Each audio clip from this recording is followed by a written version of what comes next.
Assalamualaikum warahmatullahi wabarakatuh. Bismillahirrahmanirrahim. Kisah karomah Sunan Giri. Di antara karomah Sunan Giri adalah mengalahkan orang yang dianggap memiliki kesaktian tinggi, yang tidak ada yang mampu mengalahkan. Dia adalah seorang jawara yang sakti. Kisahnya adalah sebagai berikut. Setelah kurang lebih 3 tahun, Sunan Giri mendirikan pesantren di Bukit Giri. Akhirnya nama pesantren tersebut terkenal di Pulau Jawa.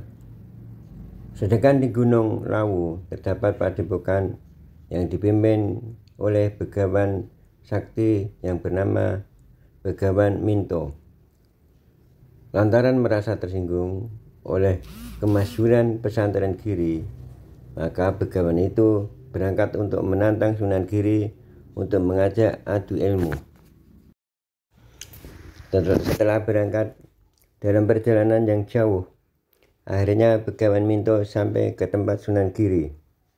Waktu Sunan Giri sedang mengajar, tiba-tiba salah satu santri menghampirinya dengan ekspresi wajah penuh ketakutan. "Kenapa kamu ketakutan?" tanya Sunan Giri penasaran. "Ada tamu yang ingin bertemu Kanjeng Sunan," jawab santri sambil mengusap keringatnya membanjiri wajahnya. "Siapa? Kenapa kamu takut seperti ini?" tanya Sunan Giri. "Kami tidak kenal," jawab santri itu masih dalam ketakutan. "Suruh dia masuk," perintah Sunan Giri. Tamu itu pun masuk. "Kisana dari mana?" tanya Sunan Giri. "Saya berasal dari Gunung Lawu. Nama saya Begawan Minto," jawab jawara itu. "Apa maksud dan tujuan Kisana datang ke sini?" tanya Sunan Giri. "Saya mendengar ada guru besar, orang sakti yang berilmu tinggi dari Gunung Giri. Mana dia? Saya ingin dia tahu kesaktian saya. Saya ingin mengajak duel 1 lawan 1. Ayo, mana orangnya?" "Mungkin sayalah orang yang kamu cari," jawab Kanjeng Sunan Giri. "Oh, ternyata Tuan orangnya," jawab Begawan Minto. "Apa maksud menantang saya?" Sunan Giri bertanya sambil penasaran.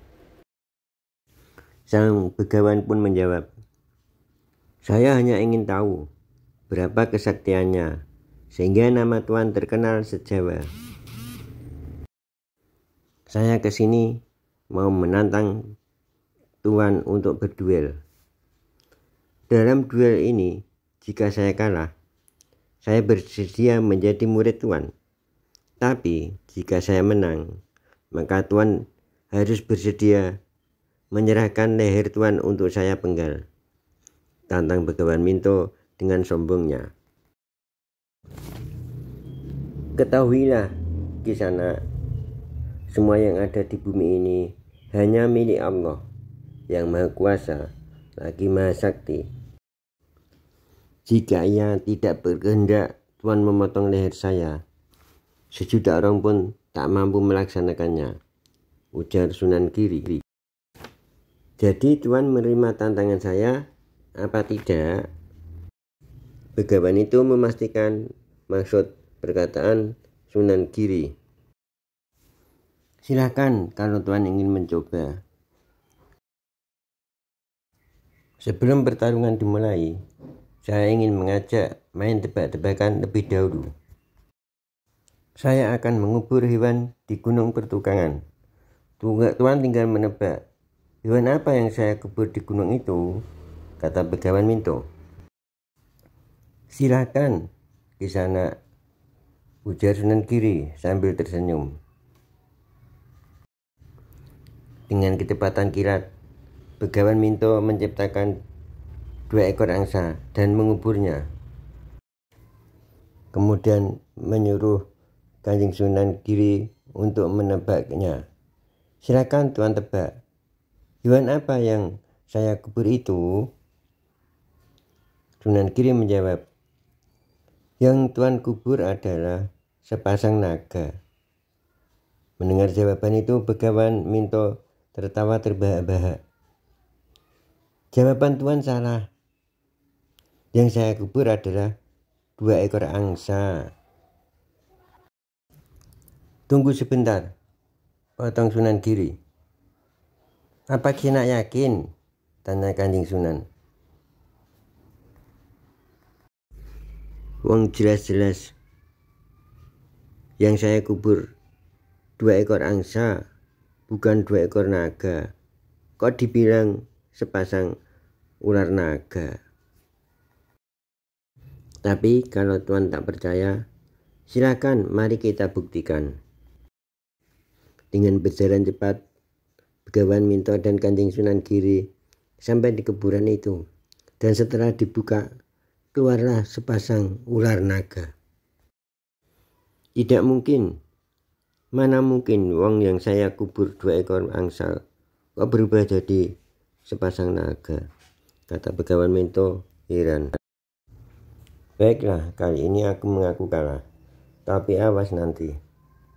Berkali-kali Begawan mengeluarkan jurusnya, tapi selalu kalah. Hingga lelaki sombong itu kali ini mengeluarkan jurus andalannya. Begawan Minto melepas ikat kepalanya, dan terbanglah ikat kepala itu dengan cepat.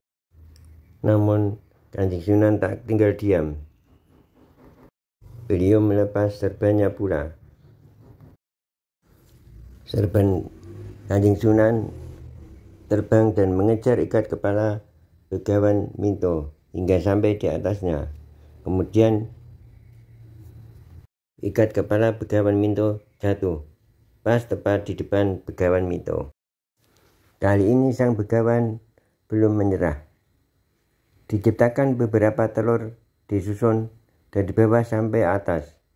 Anehnya, telur itu tidak jatuh. Kanjeng Sunan pun bertindak. Diambillah telur itu dari bawah. Dan lebih aneh lagi, telur-telur itu tidak jatuh. Dengan kejadian itu, Begawan Minto merasa malu. Begawan Minto mengajak bertarung. Dengan kecepatan tinggi memukul Sunan Giri. Namun dengan kecepatan tinggi pula, Sunan Giri membalikkan serangan itu. Tak ayal, pukulan itu mengenai diri sendiri. Begawan Minto pun mengerang kesakitan. Akhirnya sang Begawan mengaku kalah dan mengakui kesaktian Sunan Giri. Akhirnya minta maaf dan mengaku ingin jadi murid Sunan Giri.